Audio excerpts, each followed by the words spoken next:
empezar con una pequeña presentación, un pequeño video de 1 minuto. Entonces, antes de empezar.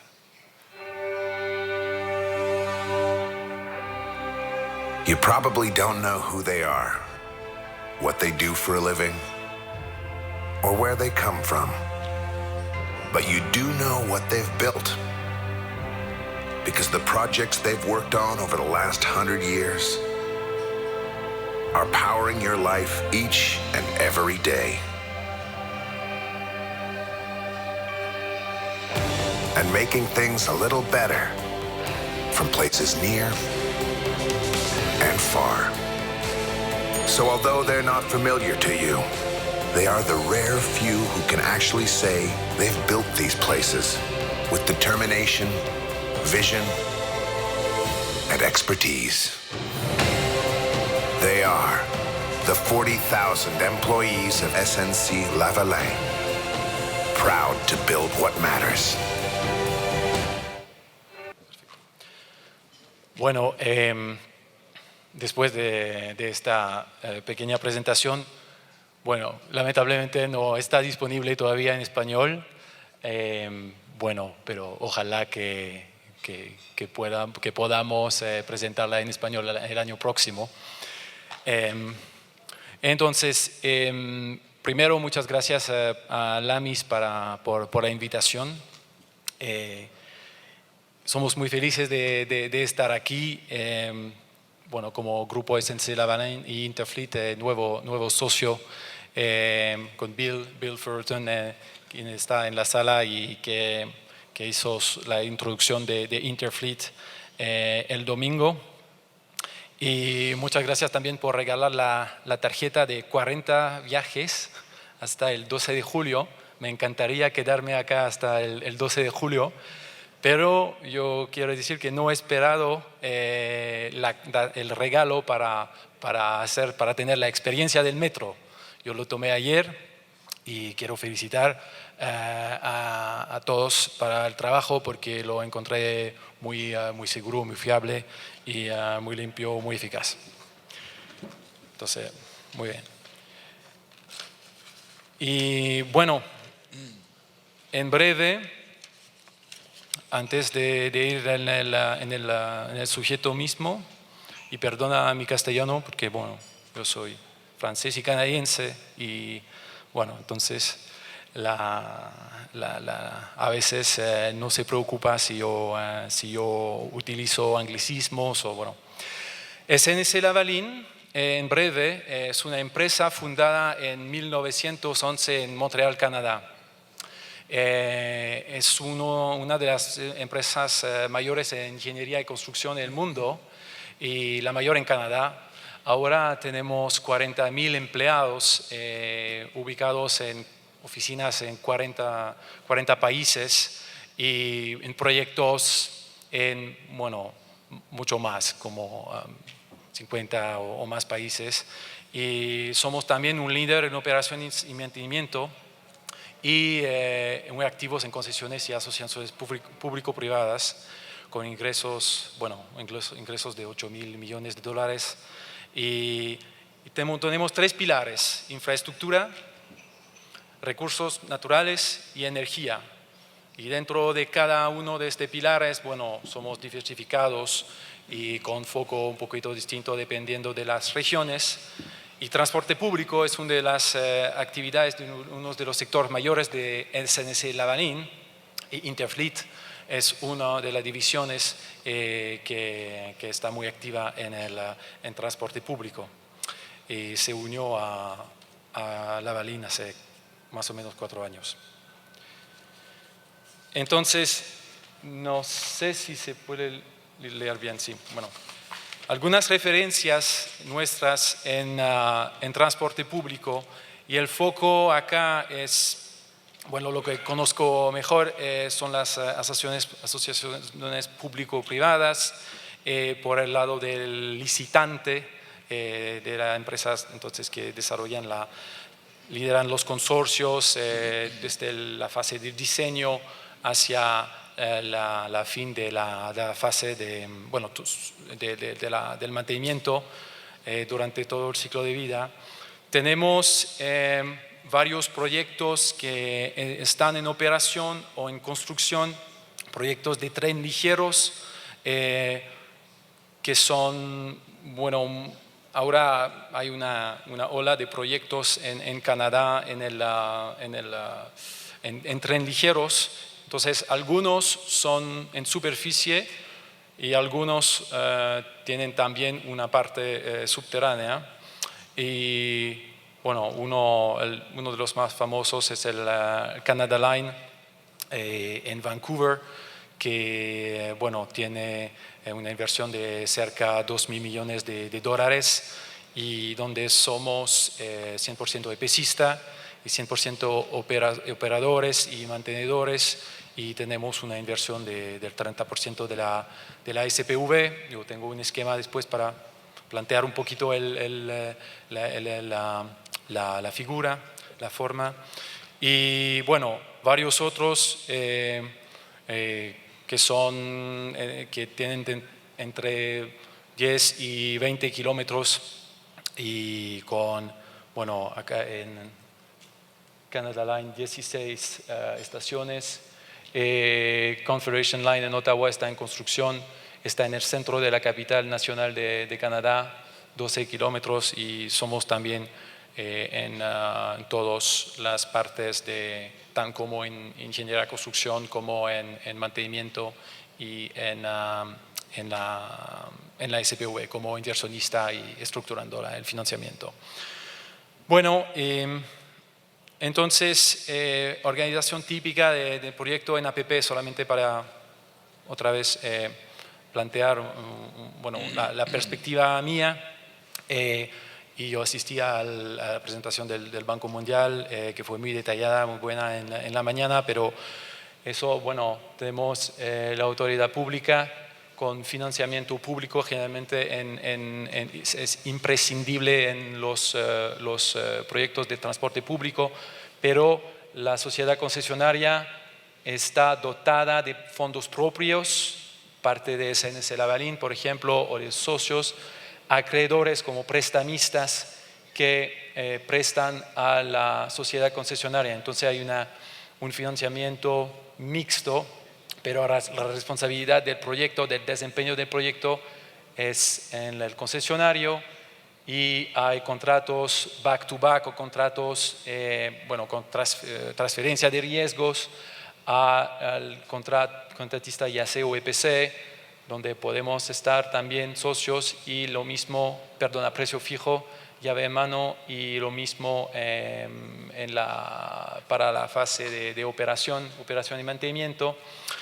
Entonces, lo que creemos es que, porque hablamos ahora de riesgos de construcción y de operación a lo largo de la vida de proyectos de transportes públicos, creemos que el modelo APP, bueno, ningún modelo es perfecto, pero que es un modelo que ha sido muy eficaz en proyectos que hemos realizado o que estamos realizando, pero, y es parte de mi, bueno, de mi discurso, es que eso requiere planificación por ambos lados, por parte de las entidades públicas como privadas, pero con una buena planificación, con buenos asesores, it goes a long way, como se dice en inglés. Entonces es una receta para el éxito,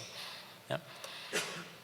Entonces, bueno, la conclusión es que nosotros como modelo integrado pensamos que podemos ahorrar mucho, tener eficiencias, costos de economies of scale, entonces economías de, bueno, sinergias, más que si los paquetes fueron contratados de forma separada. Entonces hay modelos donde hay la construcción licitada o la ingeniería licitada en un paquete, la construcción en otro paquete, la operación y mantenimiento en otro paquete, y eso, bueno, generalmente eso genera sobrecostos, eso genera sobre bueno, plazos que no se respetan, porque muchas veces los paquetes son adjudicados en secuencia, en el tiempo, entonces no al mismo tiempo. Transferencia de riesgo típica en APPs, y eso creo que también podemos tener un debate luego, o según la experiencia de cada uno o del público, de la audiencia. Bueno, no voy a leer todo, pero aquí el riesgo, la asignación, creemos optimal, pero eso depende, es caso a caso y en qué fase. Y naturalmente son muchos riesgos en etapas previas respecto de los permisos municipales, reglamentarios, la adquisición de terreno, temas de expropiación, donde claro ha sido casos y bueno, yo pienso por ejemplo en España, donde eso no fue o no sé si no fue bien analizado, pero resultó en que había muchos problemas, era más en carreteras, pero que el riesgo fue muy grande para el privado, que no tuvo la posibilidad o la autoridad para hacer las expropiaciones. Entonces, se resultó bueno, sobrecostos y plazos superados.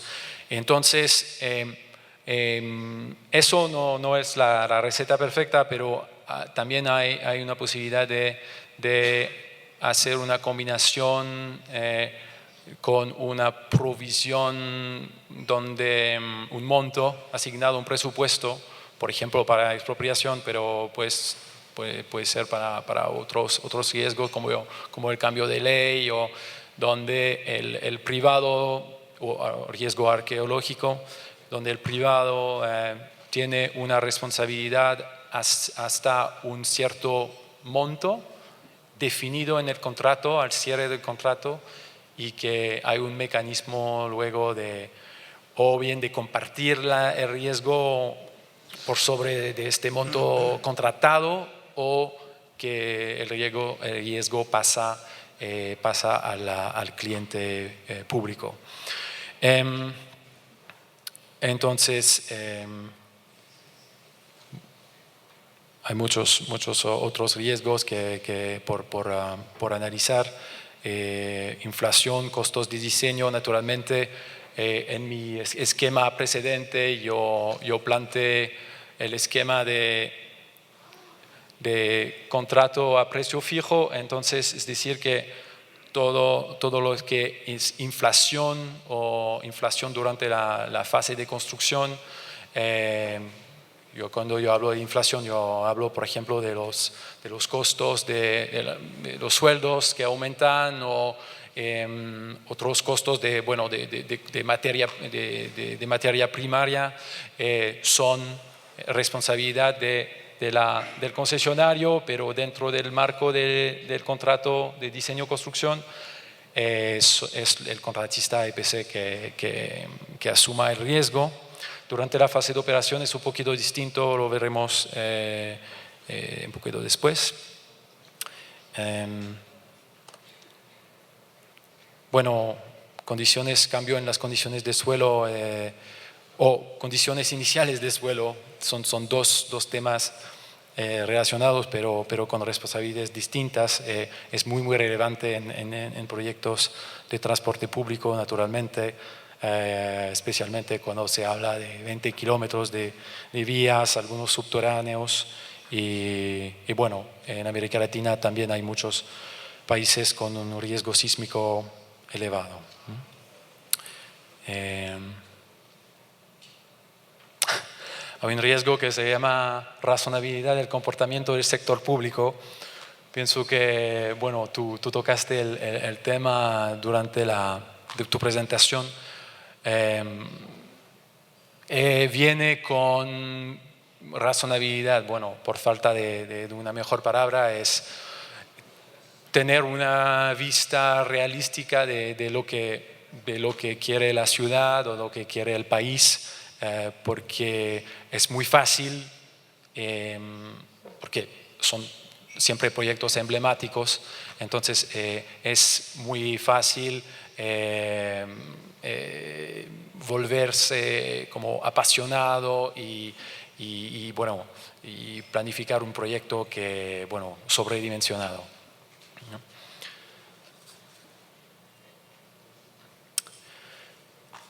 Bueno, naturalmente mi perspectiva es más por el lado del concesionario. Entonces, siempre somos presionados por los prestamistas para que el proyecto sea bancable.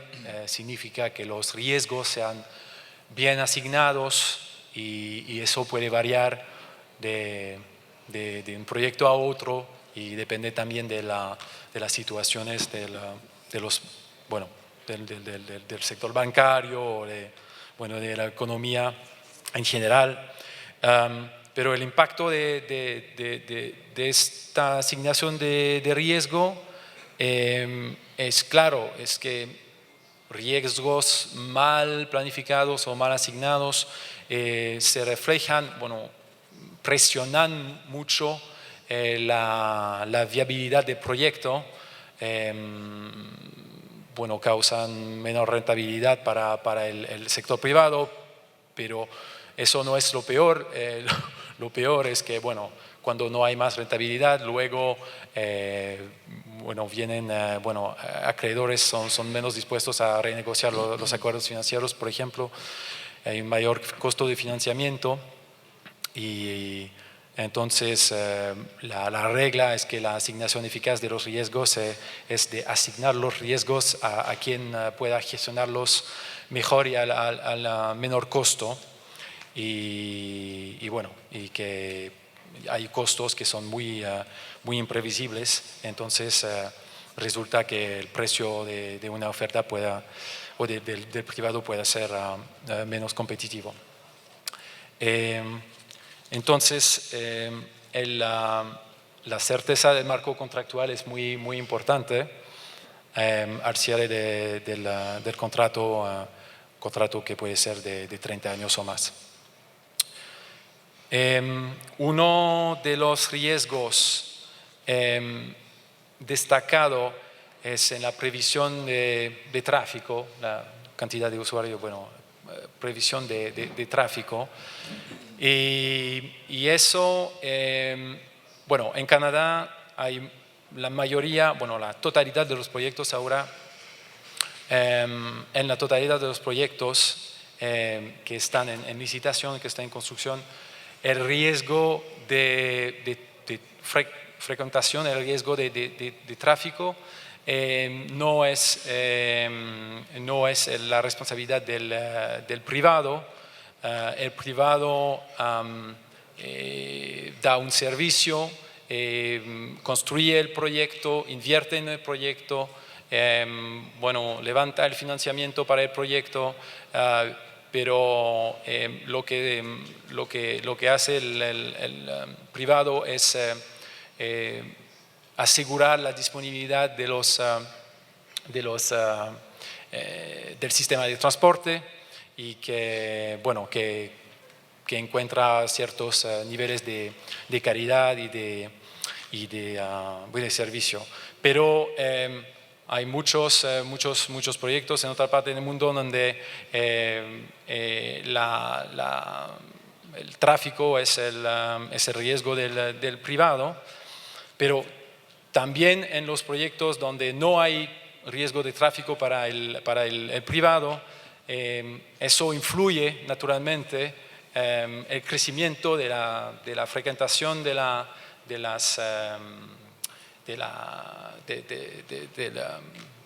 sistema de transporte, hace que la capacidad máxima está alcanzada prematuramente y que la experiencia del usuario se deteriora, que la seguridad se deteriora y entonces no es más posible para el concesionario de alcanzar el desempeño previsto, y hay necesidad de adaptar los vehículos y la calidad de servicio, lo que requiere una renegociación o lo que requiere agregar más vehículos, pero a condiciones que son siempre difícil durante la vida del proyecto. Es siempre difícil renegociar algunas cláusulas si el mecanismo de variación no está bien definido en el contrato al cierre del contrato, es decir, antes de que el proyecto se construya.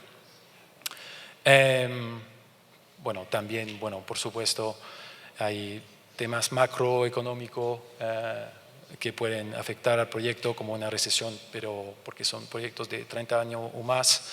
Entonces hay que prever varios escenarios al día cero para asegurar que esas situaciones que están inevitables a lo largo de la vida del proyecto tengan menos el efecto mínimo sobre el desempeño del concesionario y del sistema de transporte en general. Un tema, yo hablaré más adelante del tema, la falta de integración o los beneficios de la integración entre el constructor y el operador. Interferencia de varias partes interesadas, especialmente, hay muchos stakeholders, hay muchas partes interesadas, pero por ejemplo en muchos proyectos hay varias entidades gubernamentales y no hay un alineamiento, pero el proyecto tiene hay un compromiso político, entonces el proyecto tiene que sacarle adelante, y eso resulta que a veces hay conflictos luego, y entonces es necesario tener un mecanismo de resolución de conflictos que ayuda a no quedarse estancado durante cualquier fase del proyecto.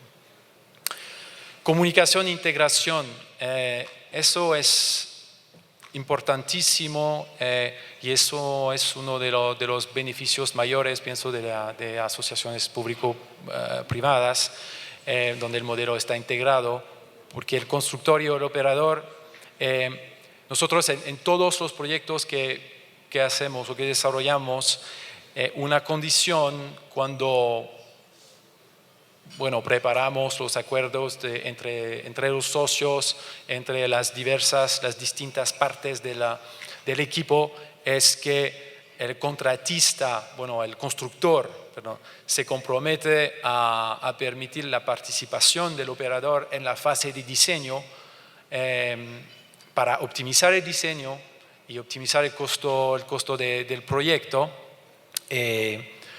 Hay un tema obvio en sistemas de metro o de tren ligeros, donde una integración, el hecho que el constructor y operación trabajan mano en mano, es que desde el principio es que hay una optimización del diseño, una optimización del tamaño de las plataformas, una optimización del costo, entonces de las estaciones, hay una optimización entonces del número de vehículos necesarios para el proyecto, y eso resulta en presupuestos generalmente más bajos que lo que están estimados por el sector público al principio. Entonces, yo noté en tu presentación que hay 86% de los proyectos megaproyectos, bueno, hablamos de proyectos de más de $1.000 millones americanos que están que terminan con sobrecostos. No sé si tienes la estadística para proyectos de asociaciones público-privadas, pero seguro que hablo de nuevo del modelo canadiense que conozco mejor, pero es casi 5 minutos, ya, gracias. El gobierno no puede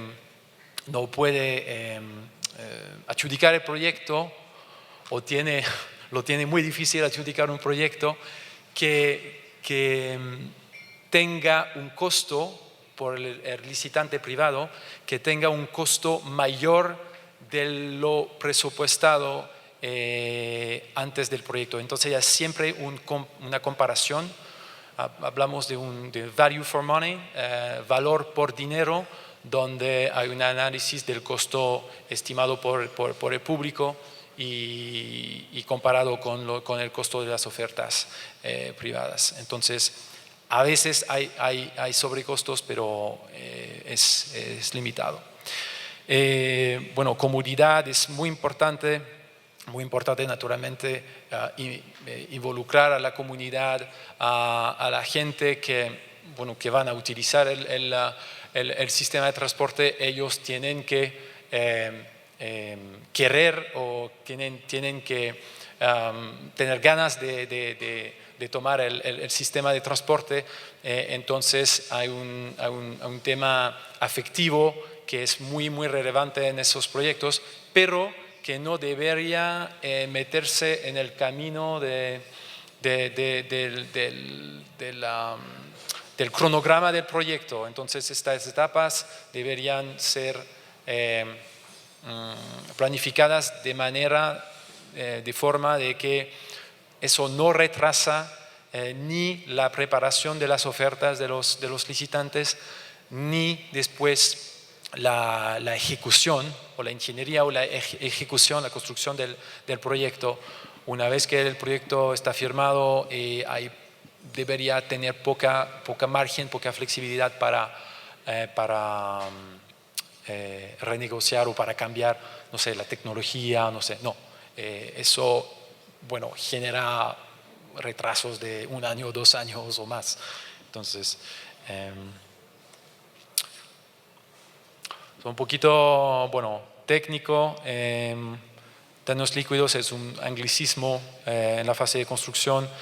Son incentivos, lo que quiero decir, ya hay incentivos para que el constructor y el operador mantenga su commitment, su compromiso con sus costos, con su cronograma y en especial sus niveles de servicio, de disponibilidad, y en particular en asociaciones público-privados, donde en el esquema de la segunda página hay los prestamistas y hay contratos. Entonces hay llave a mano con el constructor y con el operador y mantenedor. Cada día de retraso genera un costo adicional para el concesionario, porque él tiene sus costos propios de administración y también los prestamistas no esperan. Entonces, si el cronograma es, no sé, son 3 años de construcción, 3 años y un día, empezamos a pagar los intereses. Puede tener un periodo de gracia, pero todo se negocia antes. Después es muy difícil negociar con las prestamistas. Entonces, por ejemplo, un proyecto de $1.000 millones, la indemnización por daños y perjuicios o daños líquidos puede alcanzar $150,000 o $200,000 por día, porque hay el costo de financiamiento, costo de mantenimiento fijos, porque el operador no puede operar o el mantenedor no puede mantener, entonces él tiene un contrato fijo también, y entonces hay costos que no son variables y que alguien tiene que pagar. Entonces es un incentivo para el constructor para terminar a tiempo, ¿ya? disciplina es sí, muy importante. La fase de operación, no sé cuánto tiempo me queda, pero bueno, ok, ya terminé. Bueno, un último quizás es que durante la fase de operación y mantenimiento también hay que compartir eficiencias. Eso es importante y, por ejemplo, un tema muy relevante porque la tecnología cambia, porque son proyectos a largo plazo. Hay incentivos para compartir ahorros, gain shares, o hay pain share si el mantenedor o reparador no alcanza ciertos niveles para el consumo de energía, pero puede ser para otros criterios.